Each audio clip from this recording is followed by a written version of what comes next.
Friends, as you know, we have studying history of Indian Constitution, and in the history of Indian Constitution, we have been discussing with the acts. We have discussed the first act, Regulating Act, second act, Bits India Act. After that, four Charter Acts, and उसके बाद हमने जो है friends 1861 और 1892 के acts भी जो है डिस्कस कर लिए थे। अब इसके बाद टुडे हमें इंडियन काउंसिल एक्ट 1909 पढ़ना है और 1919 और 1935 के गवर्नमेंट ऑफ इंडिया एक्ट जो है वो आज के लेक्चर में सेशन में फिनिश आउट करना है। सो ये तीन एक्ट्स फ्रेंड्स हम आज फिनिश करेंगे, जिसमें Indian council act, so friends let me tell you, आपको पहले से ही प्रिटी क्लियर है, बस हम उसे फटाफट रिवाइज करेंगे और उसको स्टडी करते हुए आपको कल के 61 और 92 के जो एक्ट हैं वो भी अच्छे से क्लियर आउट हो जाएंगे। So first of all friends, you must be thinking sir ऐसा कैसे, द प्रीवियस एक्ट्स हमने पढ़े हैं उससे प्रेजेंट का एक्ट कैसे क्लियर आउट हो जाएगा। So let me tell you friends, it is also Indian council acts. So definitely इसके मेजर रिफॉर्म्स किसको लेकर होंगे, कहीं ना कहीं इंडियन काउंसिल को लेकर होंगे, और इंडियन काउंसिल के रिफॉर्म्स आप पहले से ही बहुत अच्छे तरीके से स्टडी कर चुके हैं। सो इसलिए ये आपको इजिली क्लियर आउट हो जाएगा। First of all let us study the background of this act. अगर फ्रेंड्स मैं आपसे बात करूं 61 और 92 इन दोनों ही एक्ट्स को क्यों लाया गया था, definitely you will tell me कि कहीं ना कहीं सर इंडियंस का पार्टिसिपेशन बढ़ाना था, इसलिए क्या करते हैं 61 92 के एक्ट्स जो है ब्रिंग आउट किए गए थे।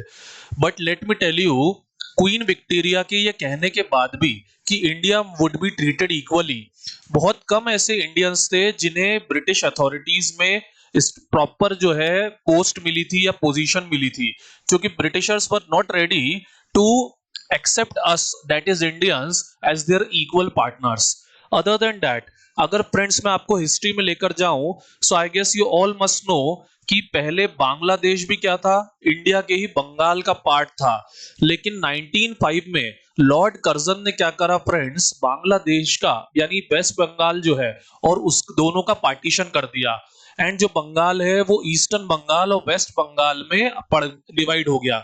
इसीलिए you must be thinking friends की जो बंगाल है वो इंडिया के जब ईस्ट में है तो भी उसको वेस्ट बंगाल क्यों कहते हैं, उसको वेस्ट बंगाल फ्रेंड्स इसलिए कहते हैं क्योंकि बंगाल जो पूरा कंप्लीट बंगाल है उसका वो वेस्टर्न पार्ट है। सो लॉर्ड कर्जन ने 1905 में क्या करा, पार्टीशन ऑफ बंगाल कर दिया। Now you must be thinking sir partition of Bengal करा क्यों गया, हम तो यही नहीं समझ पा रहे। फ्रेंड्स ट्राई टू अंडरस्टैंड, जो हिंदू और मुस्लिम्स है उनके बीच में काफी यूनिटी जो है डेवलप हो रही थी, जिसके कारण ब्रिटिशर्स की प्रॉब्लम्स जो है बढ़ती जा रही थी, एंड इसी को अंडरस्टैंड करते हुए उन्होंने अपनी एक नई पॉलिसी स्टार्ट करी, that is divide and rule, बांटो और राज करो। एंड इसी पॉलिसी को फॉलो करते हुए उन्होंने क्या करा, बंगाल का पार्टीशन जो है कर दिया। इसके बाद जो है इंडिया में काफी ह्यूज लेवल पे प्रोटेस्ट होने लग गए और ब्रिटिशर्स को ये फील हुआ कि there is a need for some reforms in India, और इसलिए भी रिफॉर्म्स जो है लाए गए। अदर देन दैट, जो इंडियन नेशनल कांग्रेस है वो ये रिफॉर्म्स मांग रही थी कि इंडिया में क्या करा जाए, सेल्फ गवर्नेंस जो है वो लाया जाए। It is a kind of swaraj. I guess friends you all must have heard about Bal Gangadhar Tilak, the first man to stand for swaraj. तो हमारा जो इंडिया है उसमें जो कांग्रेस है, if you know things in detail in history, तो 1907 में एक बहुत ही मेजर इंसिडेंट हुआ था जिसको सूरत स्प्लिट कहा जाता है। इस सूरत स्प्लिट में जो कांग्रेस है उसमें जो डिफरेंसेस हैं वो क्लियरली लोगों के सामने पॉइंट आउट हो गए थे, जिसमें जो कांग्रेस है वो दो पार्ट्स में डिवाइड हो गई थी, एक्सट्रीमिस्ट और moderate.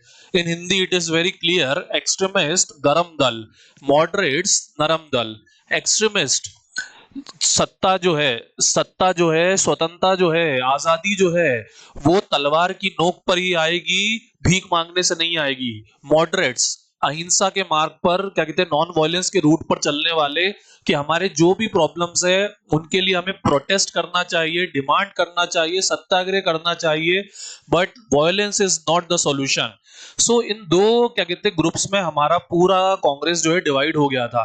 I guess in your school classes you all must have heard about Lal Bal and पाल।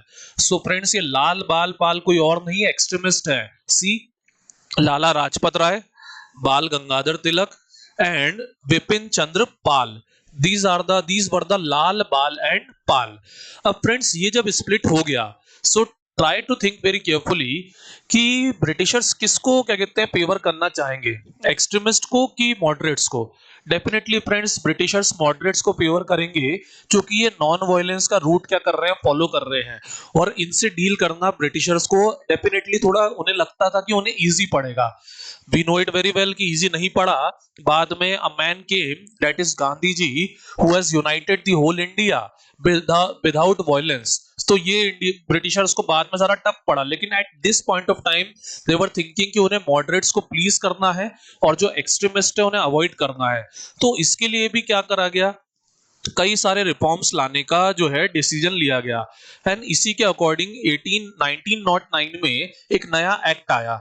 अब इस नए एक्ट में अगर हम बात करें तो ये नए एक्ट को लाने की और भी कुछ रिक्वायरमेंट्स थी। फॉर एग्जांपल जैसे शिमला डेपुटेशन, इसमें मुस्लिम्स ने बोल दिया था क्लियरली कि हमें एक सेपरेट इलेक्टोरेट चाहिए।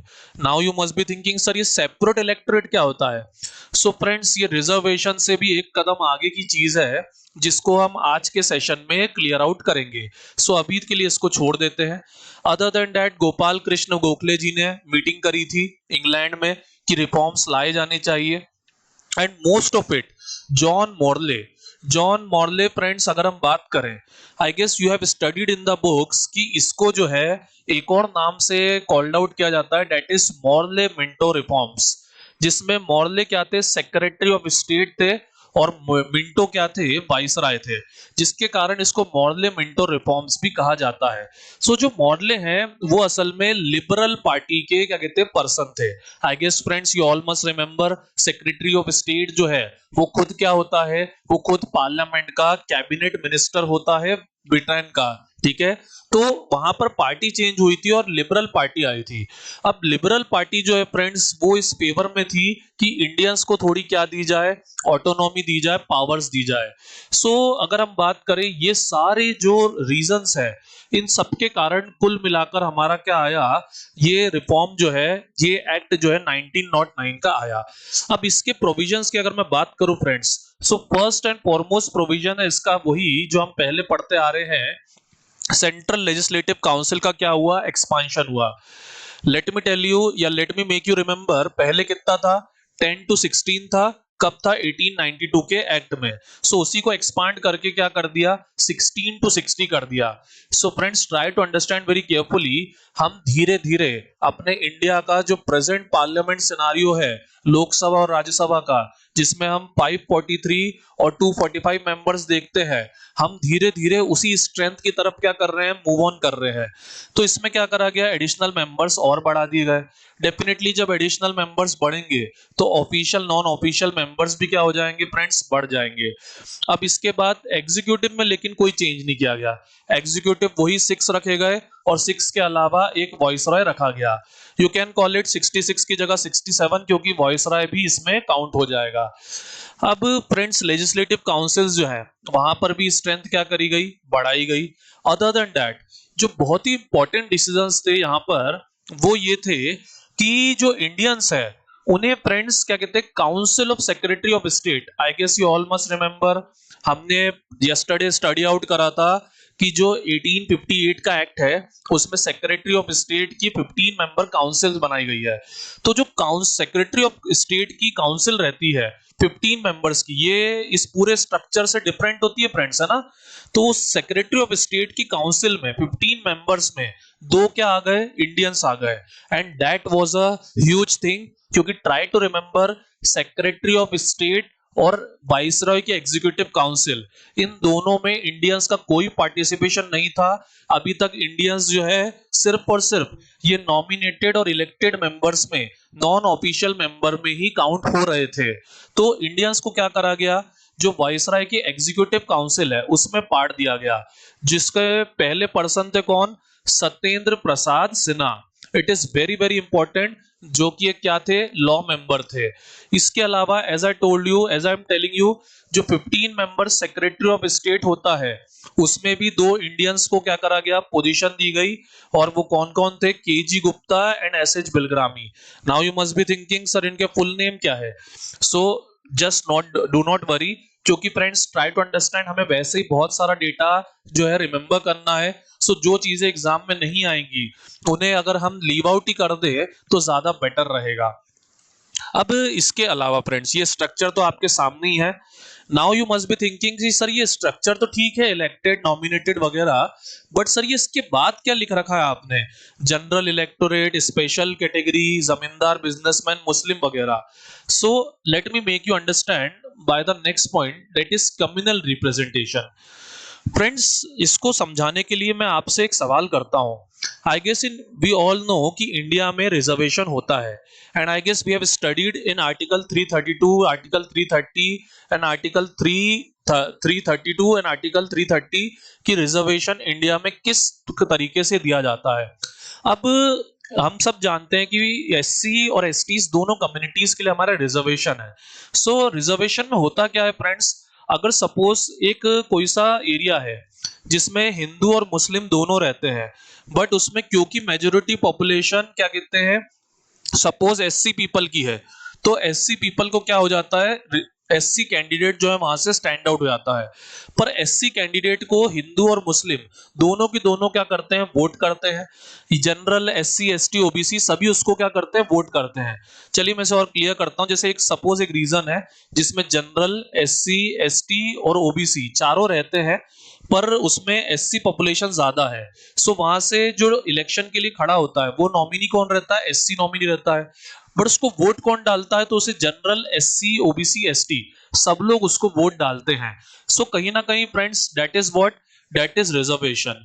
बट अगर मैं इससे भी एक लेवल ऊपर निकल जाऊं, सपोज जैसे मैंने कहा कि यहां पर पॉपुलेशन सारी है general, OBC, SC, ST, but जो वोट डालने वाले हैं वो मैं कहूं कि सिर्फ और सिर्फ इस एरिया से जो कैंडिडेट खड़ा हुआ है वो भी एससी होगा, और उसे वोट डालने वाले वो भी कौन होंगे, वोटर्स भी कौन होंगे, एससी होंगे। यानी कि जो इस एरिया में जनरल, ओबीसी और एसटी पीपल रह रहे हैं, इनको कोई पार्टिसिपेशन नहीं होगा इलेक्शन में, इनका होना ना होना एक बात हो जाएगी। सो फ्रेंड्स ये क्या हो जाता है, इसी को हम कहते हैं कम्युनल रिप्रेजेंटेशन, यानी कि separate electorate. You must be thinking sir ऐसा है क्या इंडिया में। So friends just don't worry, India में प्रेजेंट में ऐसा कहीं भी नहीं है, but let me tell you पहले ऐसा इंडिया में बहुत ज्यादा क्या कहते हैं होने लग गया था।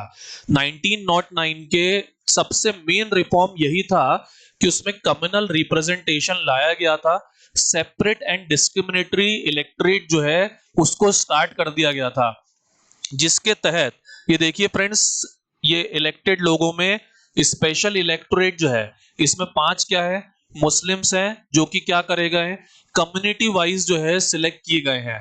तो ये जो सेपरेट इलेक्टोरेट लाया गया था, ये इसका सबसे ज्यादा नेगेटिव प्रोविजन जो है माना जाता था, क्योंकि इसके कारण इंडिया में बहुत ज्यादा क्या हुआ, डिवीजन हो गया।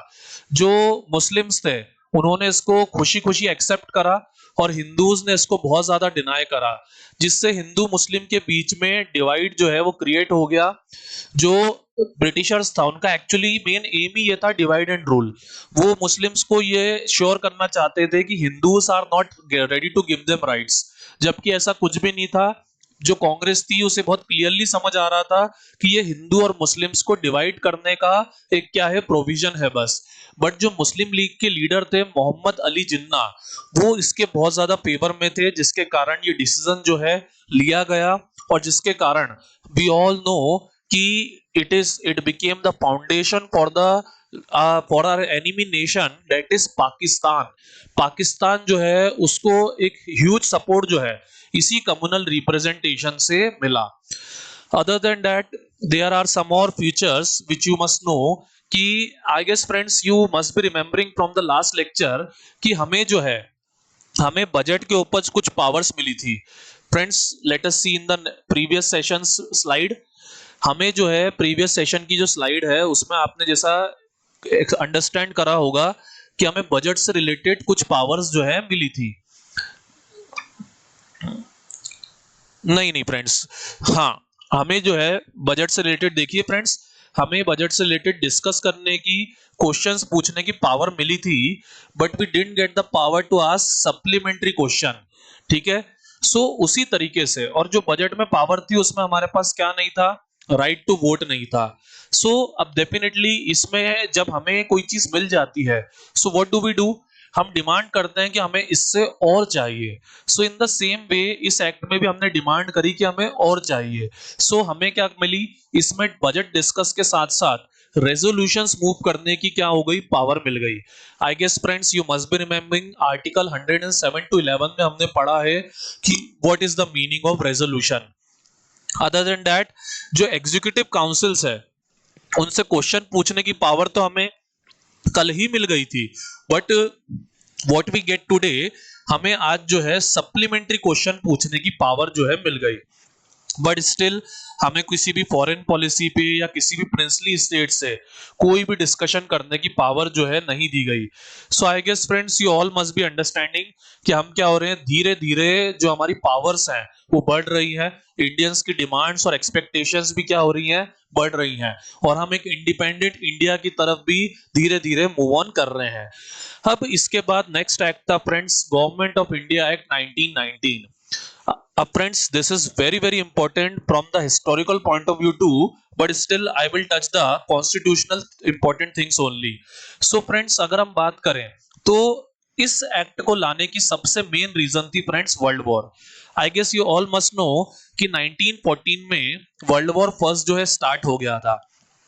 अब जो वर्ल्ड वॉर फर्स्ट स्टार्ट हुआ, सो उसमें जो क्या कहते हैं ब्रिटिशर्स थे, उन्होंने ये साफ साफ स्टैंड लिया था, और जो ब्रिटिशर्स और उनके अलाइज थे, I guess you all must be knowing France, America etcetera, उन सब ने ये कहा था कि they are fighting this war for the freedom of the nation from the dictatorship of the Germany. ठीक है, सो इसमें इंडिया को ये फील हुआ कि अगर वो ब्रिटिशर्स को सपोर्ट करते हैं, so they will give us swaraj, that is complete independence.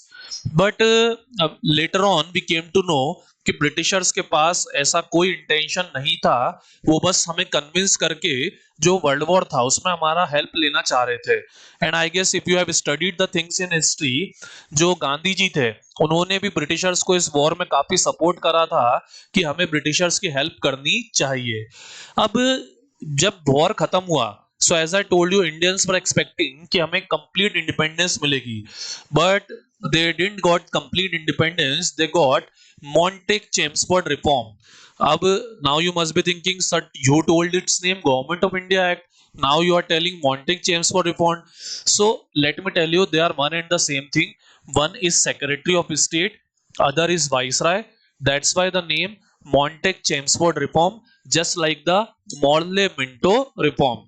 But the important thing is, यहां से जो नाम है वो क्या दिया गया, government of India act, in Hindi we call it Bharat शासन अधिनियम, मतलब the act to rule India. मतलब क्लियरली हमें पॉइंट आउट किया जा रहा है कि आपको कोई इंडिपेंडेंस नहीं दे रहे हैं, हम आपके ऊपर क्या रख रहे हैं, अपना कंट्रोल बनाए रख रहे हैं। But still friends, there were many provisions which were very lucrative for India. For example, अब you must be thinking, sir इतना सारा data, how will be able to remember that? So just don't worry friends, I have properly putted the slides here. Friends, हमारे यहाँ जो सबसे important provision था, let me ask you, India का जो parliament है वो यूनिकैमरल है कि बाइकैमरल है? अब now you must be thinking, sir what is unicameral and bicameral, मतलब उसमें दो हाउसेज हैं कि वन हाउसेज हैं? Definitely you will say, sir there are two houses. So हमारा जो क्या कहते हैं पार्लियामेंट्री स्ट्रक्चर है, बाइकैमरलिज्म है, वो फ्रेंड्स कहां से स्टार्ट हुआ, वो यहीं से, इसी एक्ट से स्टार्ट हुआ। अगर इस एक्ट की फ्रेंड्स में बात करूं, सो बाइकैमरलिज्म जो है उसके तहत जो हाउस है, जो सेंट्रल लेजिस्लेटिव काउंसिल है, उसको दो पार्ट्स में क्या कर दिया गया, डिवाइड कर दिया गया, और उनके नेम्स भी चेंज किए गए। एक का नाम रखा लेजिस्लेटिव असेंबली और दूसरे का नाम रखा गया council of state.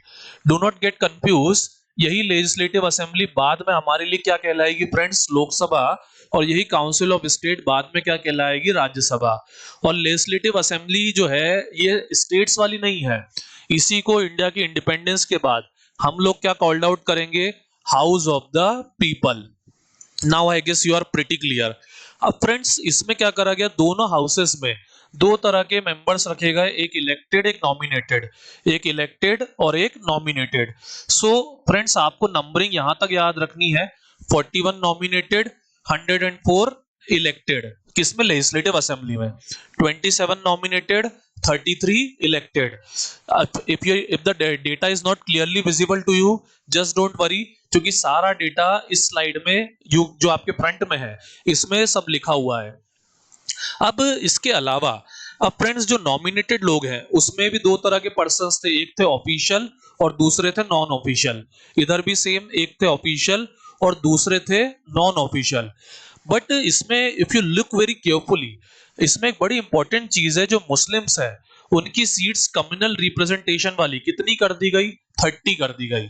Now you must be thinking ठीक है सर कम्युनल रिप्रेजेंटेशन को और एक्सटेंड किया गया, but that's not all friends. इसमें अगर आप ध्यान से स्टडी आउट करें तो जो सिख्स हैं और यूरोपियंस हैं इनको भी क्या करा गया? कम्युनल रिप्रेजेंटेशन में सीट्स दे दी गई। देखिए सिख्स और यूरोपियंस, मतलब कम्युनल रिप्रेजेंटेशन को और क्या कर दिया गया? एक्सटेंड कर दिया गया। मतलब ब्रिटिशर्स ने अब हमें हिंदू मुस्लिम की जगह हिंदू, मुस्लिम, यूरोपियन और सिख इन चार कम्युनिटीज में बांटना शुरू कर दिया। Now you must be thinking sir Europeans मतलब friends all foreigners. if you have studied things in history in detail, so you must be knowing कि इंडिया में सिर्फ ब्रिटिशर्स नहीं आए थे फ्रेंड्स, इंडिया में फ्रांस, डच और ऐसे कई सारे नेशंस के लोग जो हैं वो आए थे। सो ब्रिटिशर्स ने हमें इस तरह से हिंदू, मुस्लिम, फॉरेनर्स और क्या कहते हैं, ये क्या कहते हैं, हिंदू, मुस्लिम, फॉरेनर्स और सिख, इन चार कम्युनिटीज में डिस्ट्रीब्यूट करना क्या कर दिया? स्टार्ट कर दिया। मतलब I guess you can understand it, divide and rule की policy was on its peak. ठीक है।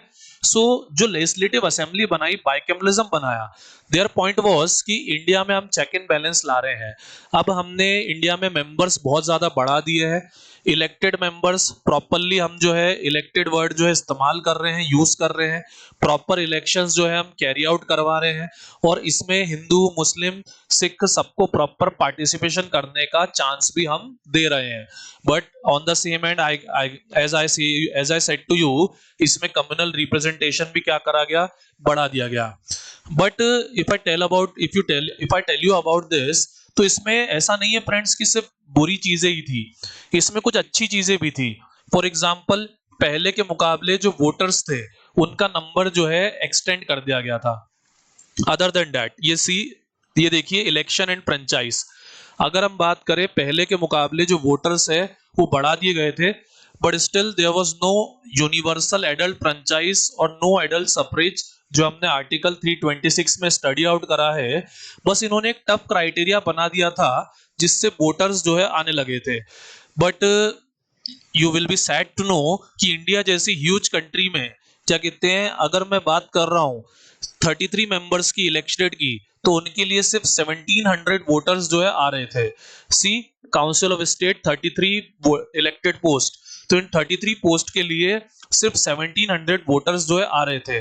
But at least the good thing was friends, see it started direct election in India, so it is very very important, you all must remember India में direct election जो है कब से start हुआ है?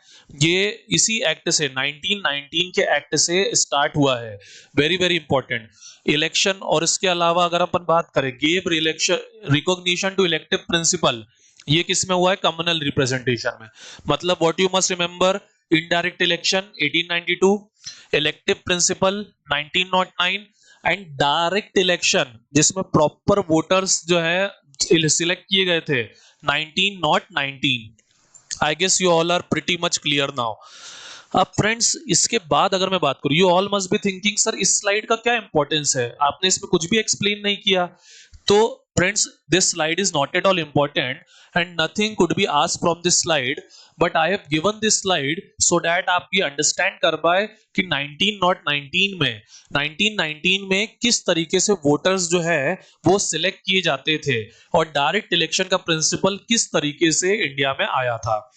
But if I tell you, इसका एक बड़ा इंपॉर्टेंट प्रोविजन था friends which will be quite confusing for you if you have not studied the constitution, that is introduction of diarchy, reserved and transfer subject.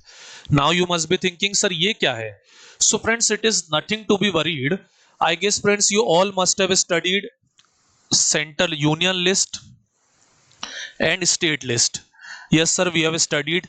You taught us this union list and state list while teaching Article 246. So उसमें क्या होता था friends? Definitely, friends, you all must remember when we are talking about a country. So in a country we always have to make laws.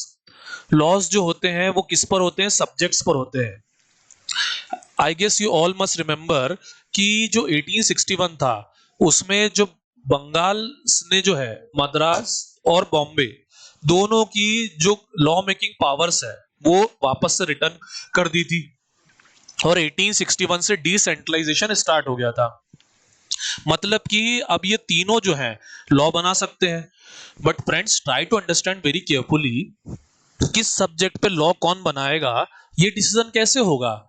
I guess friends you all must have studied कि जैसे defence जैसे subjects पे union law बनाता है, education जैसे subject पे union state दोनों law बनाते हैं, एंड पुलिस जो है वो पूरी तरह से स्टेट के अंडर में होती है. सो इस तरह से हमने चीजें जो है स्टडी आउट करी हैं जो आपको बहुत डिटेल में क्या कहते हैं आर्टिकल 246 एक्सप्लेन करते वक्त समझाया गया है.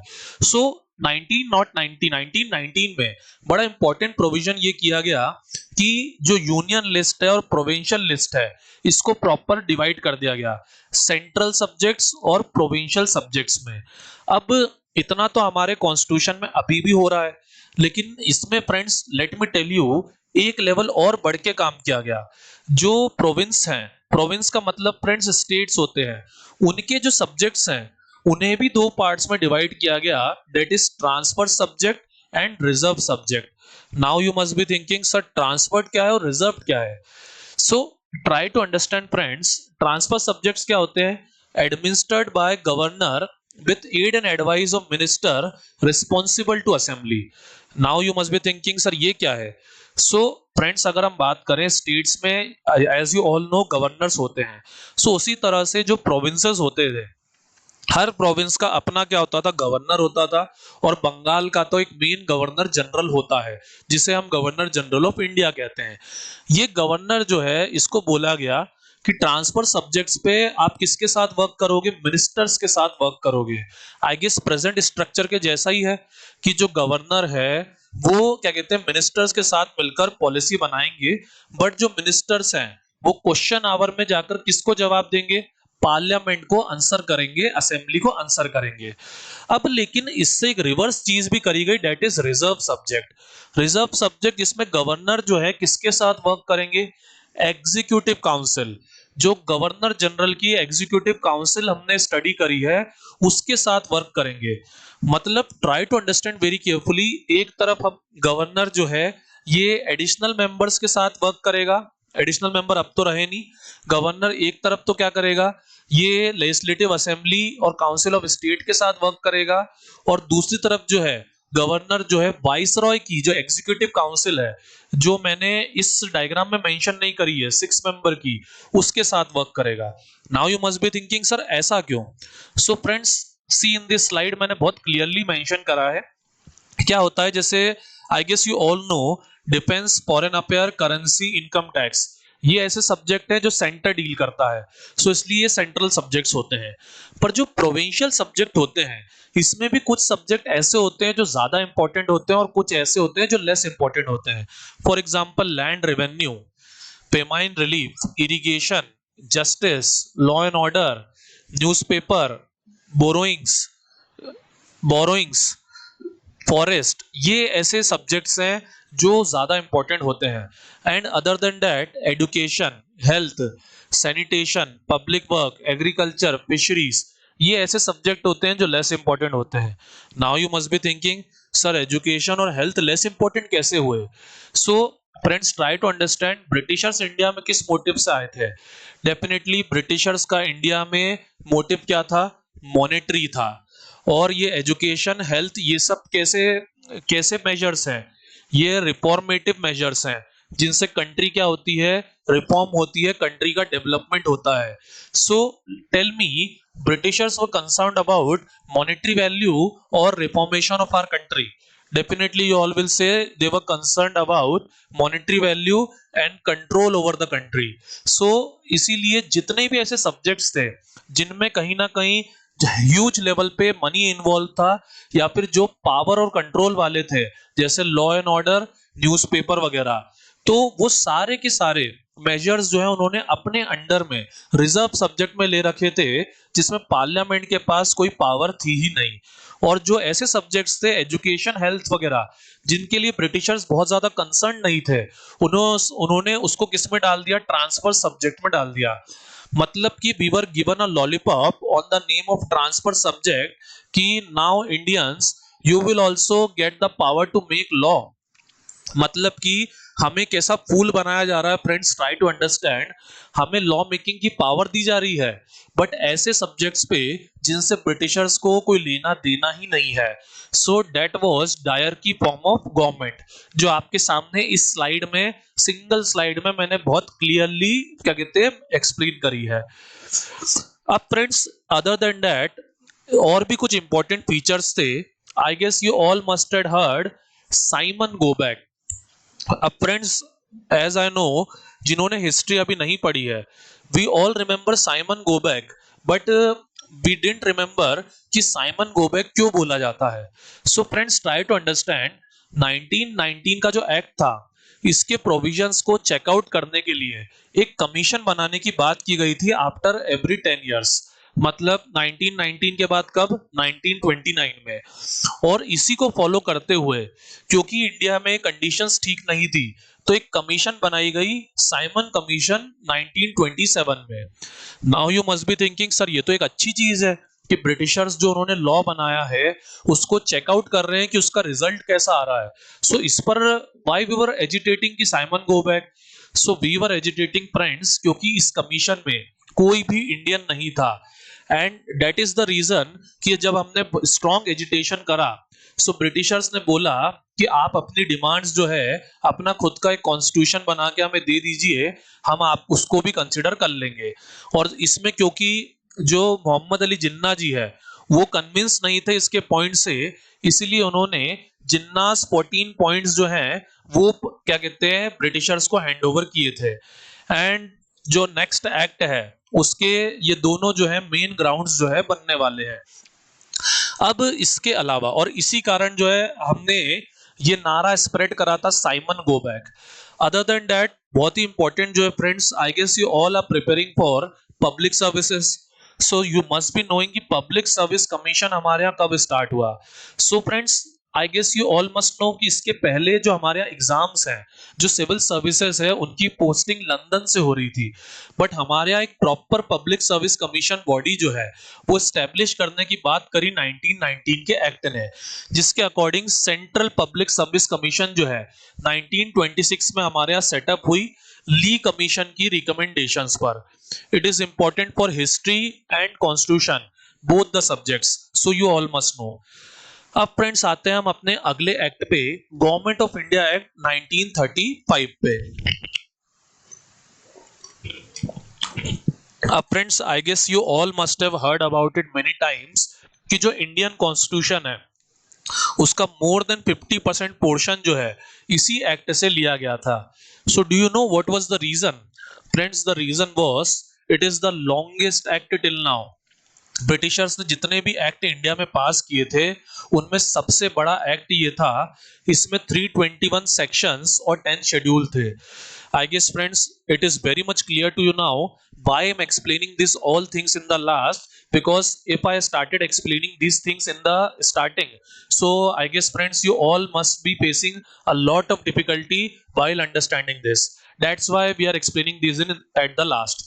अब 1935 के पहले की अगर हम बात करें फ्रेंड्स, तो एज यू नो कि बहुत सारी चीजें जो है इंडिया में घट रही थी। When you will be studying Indian history, तो उसमें मॉडर्न हिस्ट्री में अंडरस्टैंड करेंगे कि साइमन कमीशन ने अपनी रिपोर्ट दी। इसके अलावा इसी रिपोर्ट को अंडरस्टैंड करते हुए राउंड टेबल कॉन्फ्रेंसेस हुई, first round table, second round table, third round table, जिसमें काफी सारी डिस्क्रिपेंसीज थी। किसी में मुस्लिम्स पार्ट नहीं ले रहे थे, किसी में कोई और पार्ट नहीं ले रहा था, जिसके कारण प्रॉपर डिसीजन नहीं आ पा रहे थे।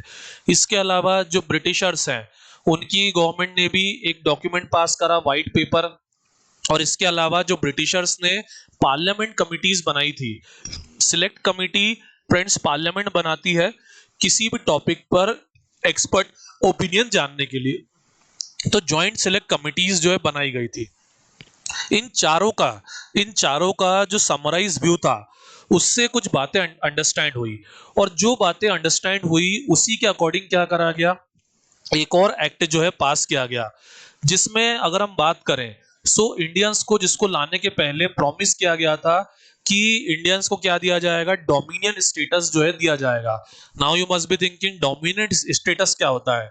डोमिनियन स्टेटस का मतलब फ्रेंड्स होता है अक्षय कुमार की गोल्ड पिक्चर, जिसमें I guess you all must have seen कि इंडिया को भले ही रूल हम खुद करने लग जाए but still we will say long live the queen, मतलब the Indians will rule but on the name, in the name of Britishers, head of state Britishers ही रहेंगे। सो ये डोमिनेंट स्टेटस की जो है कहीं ना कहीं प्रॉमिस ब्रिटिशर्स ने राउंड टेबल कॉन्फ्रेंसेस में किया था, बट इस एक्ट में ऐसा कुछ भी नजर नहीं आया। So that's why Jawaharlal Nehru said about this act, it is all brakes no engine.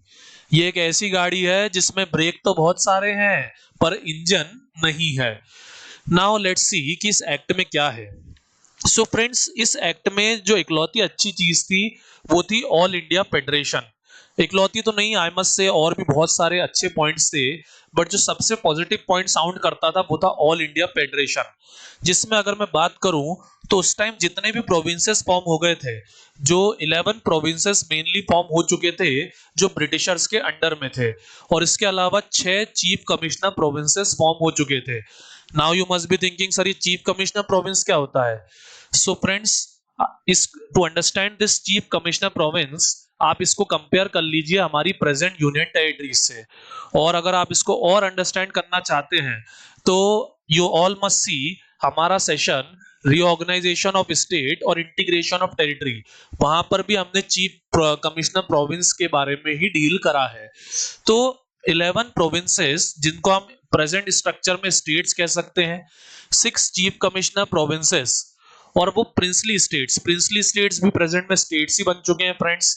ये सबको क्या करा ब्रिटिशर्स ने, all India federation, Akhil Bharatiya संघ का पार्ट बनाने की बात करी, जिसमें ब्रिटिशर्स ने एक फिर से हमें लॉलीपॉप फेंका कि जो ब्रिटिशर्स है उनकी तो जितनी भी टेरिटरी है वो इसका वॉलेंटरली पार्ट बन जाएगी, पर जो प्रिंसली स्टेट्स है उनके लिए वॉलेंटरी रहेगा, उनकी इच्छा रहेगी कि वो इससे जुड़ना चाहते हैं कि नहीं।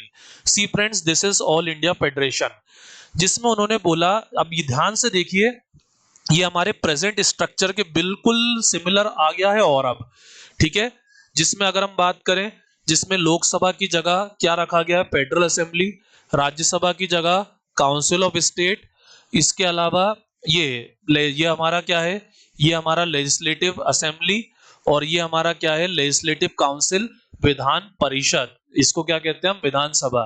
सो I guess you all can see हमारा प्रेजेंट स्ट्रक्चर से नियर अबाउट 90% ये सिमिलर आ गया है, ठीक है।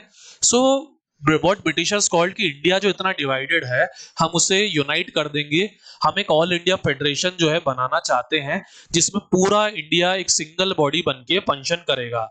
बट द क्या कहते पॉइंट वॉज कि प्रिंसली स्टेट्स अगर चाहें तो इसका पार्ट बने, प्रिंसली स्टेट्स ना चाहें तो इसका पार्ट ना बने। मतलब कि फ्रेंड्स, प्रॉपर इलेक्शंस ब्रिटिशर्स ने प्रॉमिस करे कि इंडियंस का रिप्रेजेंटेशन और बढ़ेगा, जो मेंबर्स हैं वो और बढ़ा दिए जाएंगे, और क्या कहते हैं प्रॉपर इलेक्शंस जो है होंगे बकायदा ब्रिटिश इंडियन पोजीशंस के भी और प्रिंसली स्टेट्स के भी। अब now you must be thinking what are britishers trying to tell. Britishers हमें ये एक्सप्लेन करना चाह रहे हैं फ्रेंड्स कि they are ready to leave India, they are ready to make India independent and united, but we Indians do not want to unite, इसलिए हम princely states का पार्ट जो है नहीं बने और प्रिंसली स्टेट्स इसको ज्वाइन नहीं करे। And try to understand very easily कि फ्रेंड्स, कोई भी प्रिंसली स्टेट अपनी पावर क्यों इस तरह से लेफ्ट आउट करना चाहेगा।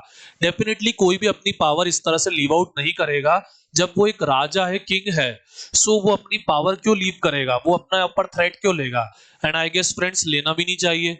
You all must be remembering 1971 में इंदिरा गांधी ने सबके प्रिवी पर्स कैंसल आउट कर दिए थे और उनकी टेरिटरीज भी जबकि ले ली थी।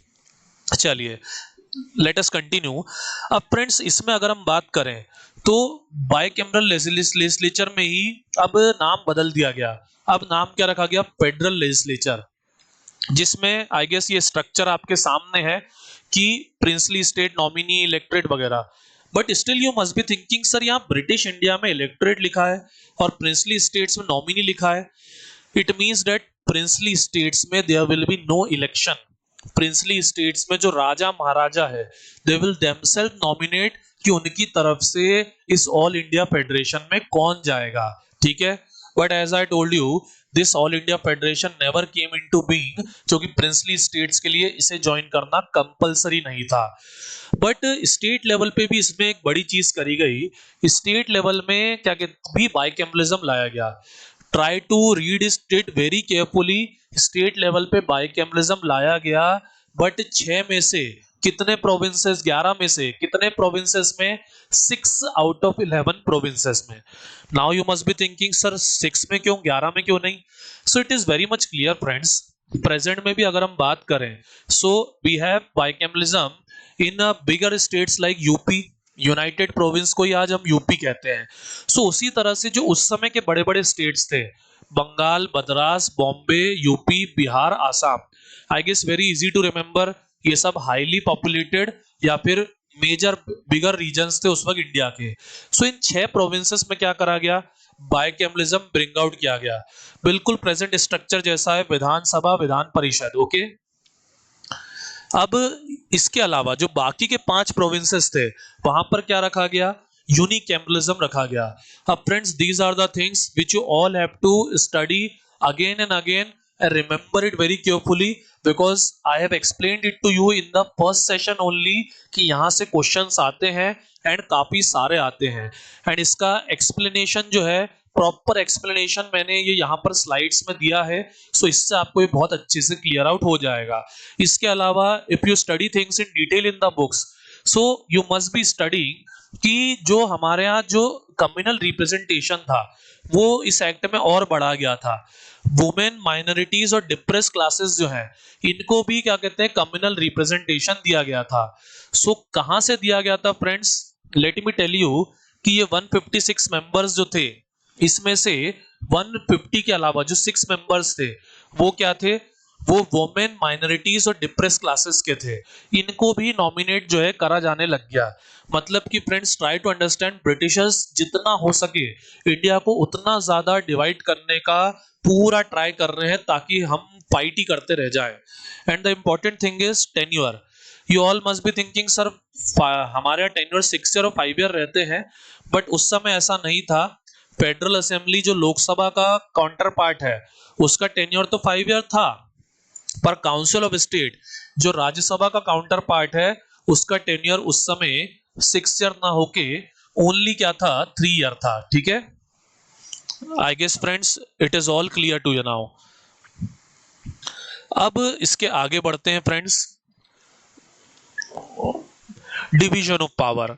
अब friends you all must be thinking sir अभी डिवीजन ऑफ पावर क्या है।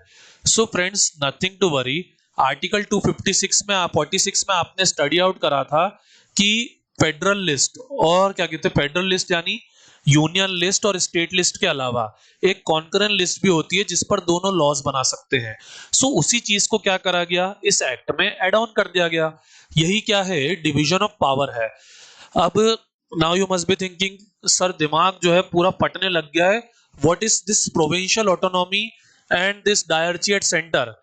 सो मैं सिंगल डायग्राम से आपको क्लियर करता हूं। अब फ्रेंड्स एज यू नो इसमें क्या करा गया, एक नई चीज जोड़ी गई, concurrent list. I guess you all know India में प्रेजेंट में भी हम कॉन्करेंट लिस्ट जो है रखते हैं। इसके अलावा आर्टिकल 248 में आपने स्टडी करा था कि रेसिड्यूरी सब्जेक्ट्स पर लॉ बनाने की पावर किसके पास रहेगी, पूरी तरह से वो किसके पास रहेगी, सेंटर के पास रहेगी। तो ये पॉइंट भी यहीं से आया था। अदर देन दैट बहुत इंपॉर्टेंट चीज ये है फ्रेंड्स कि जो प्रोविंशियल लेवल था उस पर इन्होंने डायरकी क्या कर दी, एंड कर दी। अब you must be thinking dyarchy and मतलब सर, मतलब प्रोविंसेस को उनके सब्जेक्ट पर लॉ बनाने की पूरी पावर दे दी गई। कोई ट्रांसफर सब्जेक्ट नहीं, कोई रिजर्व सब्जेक्ट नहीं। जो प्रोविंसेस है वो अपने लेवल पर पूरे अपने जो मेजर्स है उनके लिए सबके लिए प्रॉपर लॉ बना पाएंगे। Now you must be thinking sir it is very good कि स्टेट्स को प्रॉपर पावर दे दी गई अपने सब्जेक्ट्स पर लॉ बनाने की, डायरकी एंड कर दी गई।